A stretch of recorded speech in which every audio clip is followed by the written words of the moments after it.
तो दोस्तों, एक और नया दिन और मैं बलजीत परमार हाजिर हूँ एक नई कहानी, एक नया किस्सा लेकर। आज आपको कहानी सुनाएंगे उन दो कत्लों की, जहाँ दो नौजवानों को बेरहमी से मारा गया और उन दोनों परिवारों की कहानी एक जैसी कैसे है। बात करेंगे 2 साल पहले कत्ल किए गए पंजाब के मशहूर सिंगर और लीजेंड सिद्धू मूसेवाला के कत्ल की, और इसी तरह का एक कत्ल जो मुंबई के पास महाबलेश्वर में हुआ था 2001 में, जिसमें कुणाल परिहार नामक यंगस्टर को, नौजवान को 15-16 लोगों ने बेरहमी से मार दिया था। बिल्कुल उसी तरह जिस तरह 29 मई 2022 को पंजाब के गांव जवाहर के में सिद्धू मूसेवाला को मारा गया था।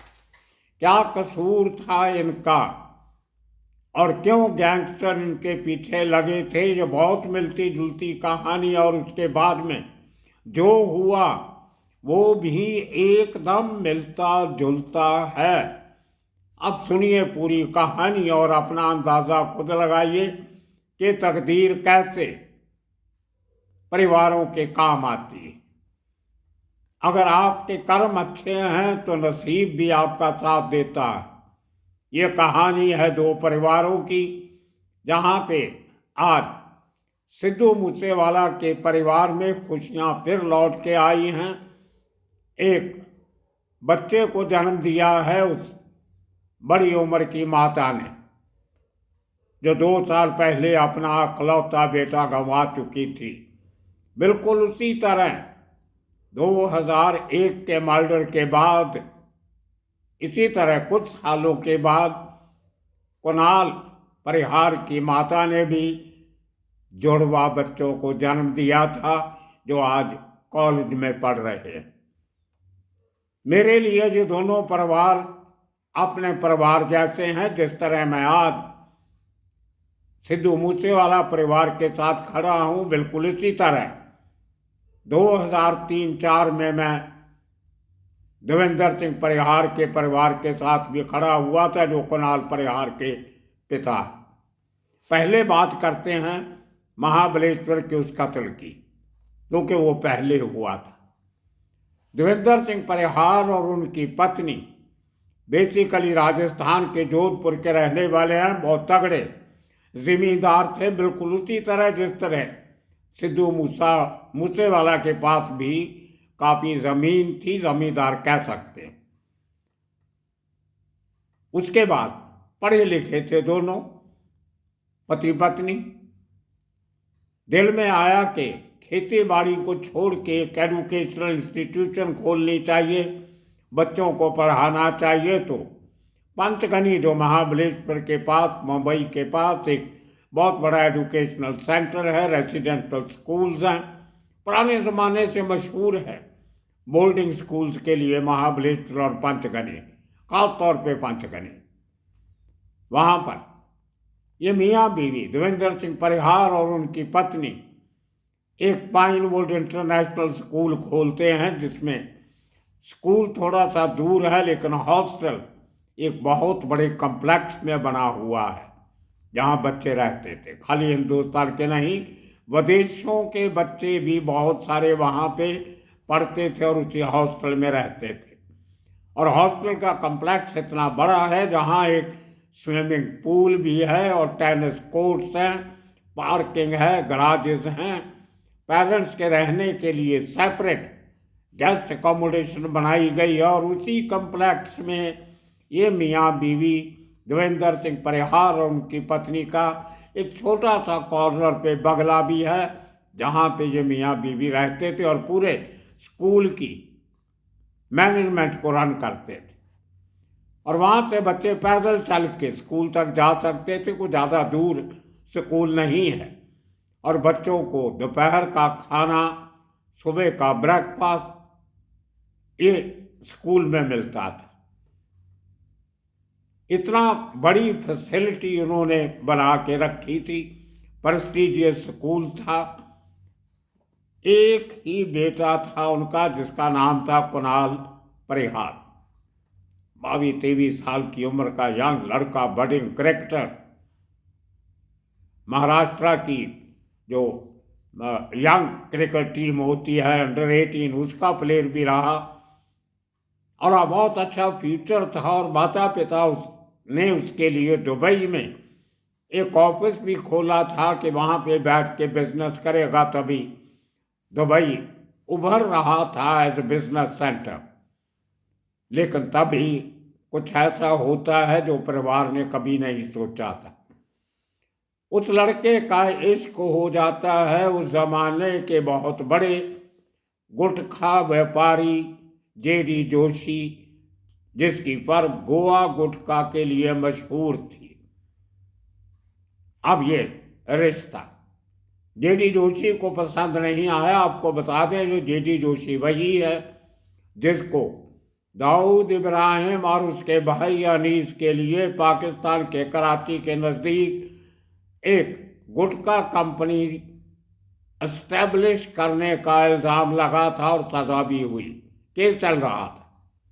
और इसके साथ शामिल था इसका पार्टनर पुराना धालीवाल, जो बहुत बड़ा गुटखा कंपनी चलाता था, बड़ी बड़ी इम्पोर्टेड गाड़ियाँ रखी हुई थी, वो इसका पार्टनर था। खैर, उसका इस केस से कोई लेना देना नहीं है।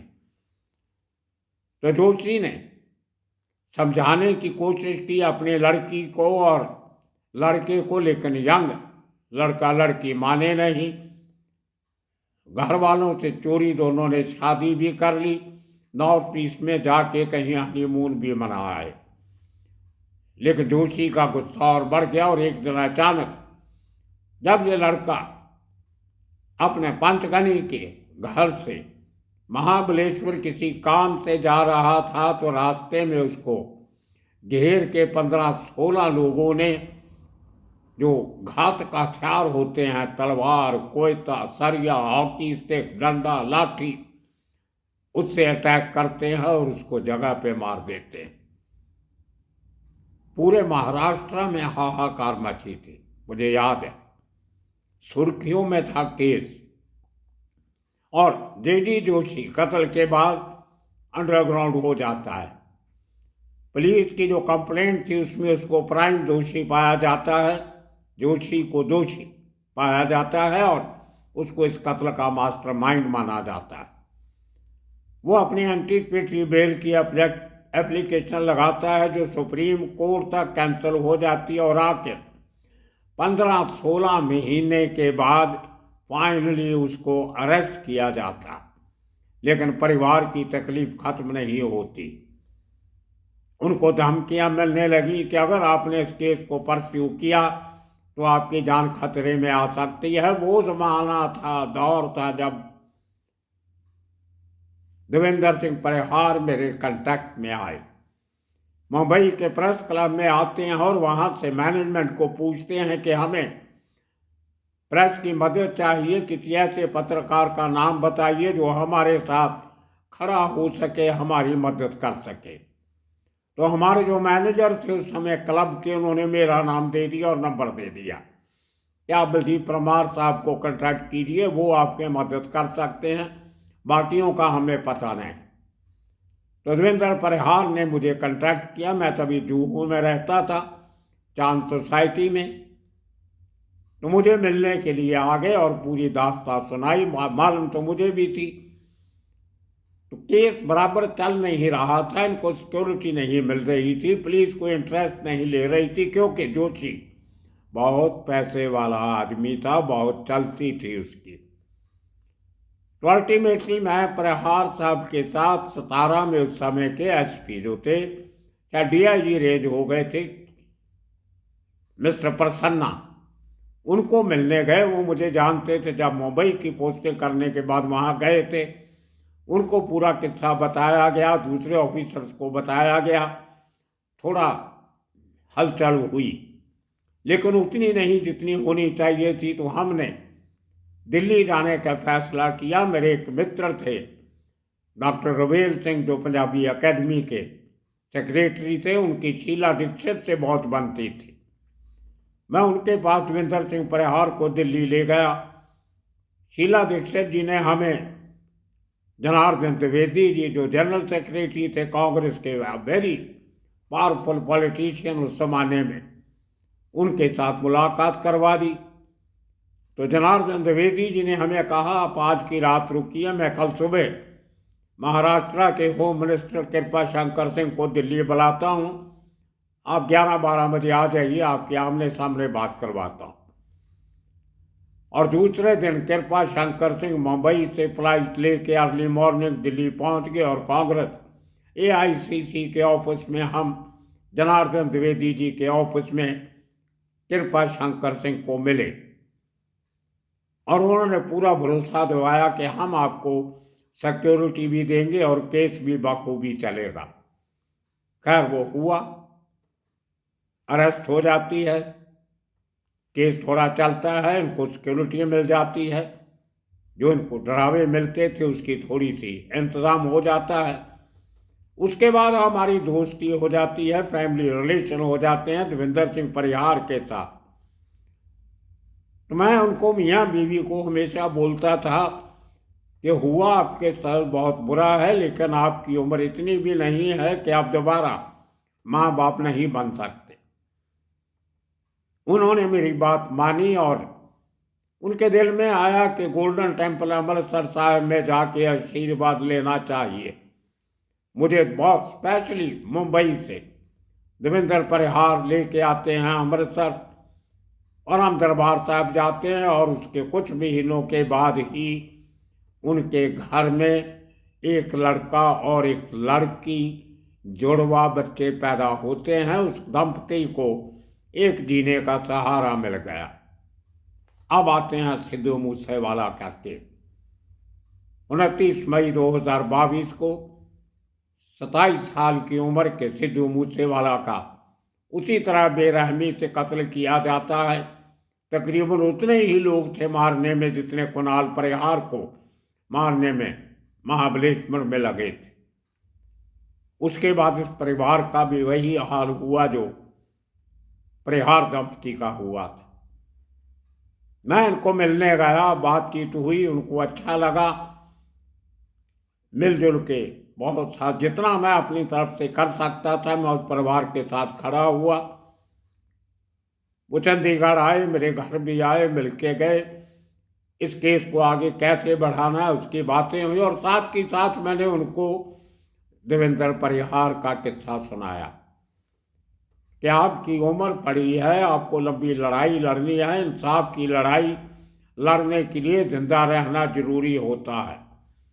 सिद्धू मूसेवाला को इंसाफ दिलवाना है तो आपको जिंदा रहना पड़ेगा और अच्छी सेहत में रहना पड़ेगा। तो बात बात में हमने और मेरे सहयोगी, मैं मुंबई पंजाबी मंच के ऑब्जर्वर्स, जिनमें तेजिंदर सिंह, जिनमें डॉक्टर मुल्तानी, पुराने DCP बलविंदर सिंह सेखों, हम सब ने मिलकर बड़े तरीके से इनके कानों में बात डालनी शुरू की कि आपको एक बार फिर माँ बाप बनने की बात सोचनी चाहिए, बाकी आपकी मर्जी। खैर उनका अपना भी इरादा होता है। उन्होंने फैसला लिया और आज सुबह तकरीबन 8 बजे के करीब उस परिवार में एक बच्चे ने जन्म लिया, बिल्कुल उसी तरह जिस तरह आज से 23 साल 20 साल पहले, 23 साल पहले तो कुणाल की डेथ हुई थी, 20 साल पहले देवेंद्र सिंह परिहार के घर में जुड़वा बच्चे आए थे। तो दो परिवारों को जिंदगी जीने का एक मौका और मिला है। उन नए बच्चों के लिए जो दुनिया में नए नए आए, उनके लिए जीना पड़ता है, उसके लिए अच्छी सेहत भी रख चाहिए। देवेंद्र परिहार और उसकी पत्नी ने स्कूल बंद कर दिया था कुछ सालों के लिए, लेकिन जब बच्चे आए तो दोबारा शुरू किया। बहुत लंबी कहानी है, मैंने शायद एक एपिसोड बनाया भी था उस पर, आपको याद होगा। लेकिन अब सिद्धू परिवार को इस बच्चे ने एक नई जिंदगी दी है। आज पूरी दुनिया में लोग खुशियां मना रहे हैं। बहुत सारी तस्वीरें लोगों ने भेजी हैं, कैसे उनके गांव में उस हवेली में जहां जो बड़े दिल से सिद्धू मूसेवाला ने बनाई थी लेकिन रहने का मौका नहीं मिला, उस हवेली में उसका छोटा भाई जिसका जन्म हुआ है वो उस हवेली में चहचहाएगा। बहुत अच्छा लगा। बहुत बहुत मुबारक सिद्धू मूसेवाला परिवार को, बहुत मुबारक सिद्धू मूसेवाला के सब चाहने वालों को। दुनिया भर से लोग खुशियां मना रहे हैं, खबरें आ रही हैं और परिवार के लिए एक नई जिंदगी उनको जीने का मौका मिला है। बहुत बहुत मुबारक एक बार फिर सबको। और सबका जो लोग सिद्धू मूसेवाला के फैन थे, उनकी दुआओं ने जो काम किया है वो बहुत माना रखती। आपका प्यार इसी तरह इस परिवार के साथ बना रहे, बिल्कुल उसी तरह जिस तरह परिवार के साथ पूरे लोगों ने साथ दिया था और आज वो सुखी परिवार है। आशा करते हैं मूसेवाला परिवार भी उसी तरह आगे सिद्धू मूसेवाला की इंसाफ की लड़ाई लड़ता रहेगा और आगे बढ़ते रहेंगे जिंदगी का सफ़र। पुराना भले बहुत कड़वा था लेकिन आने वाला जरूर अच्छा हो, ऐसी हम तमन्ना करते हैं, आशा करते हैं, दुआ करते हैं और अरदास करते हैं। दोस्तों, आने वाले दिनों में इसी किस्म के किस्से कहानियाँ लेके फिर हाजिर होंगे। तब तक के लिए आप सबका बहुत बहुत शुक्रिया, धन्यवाद।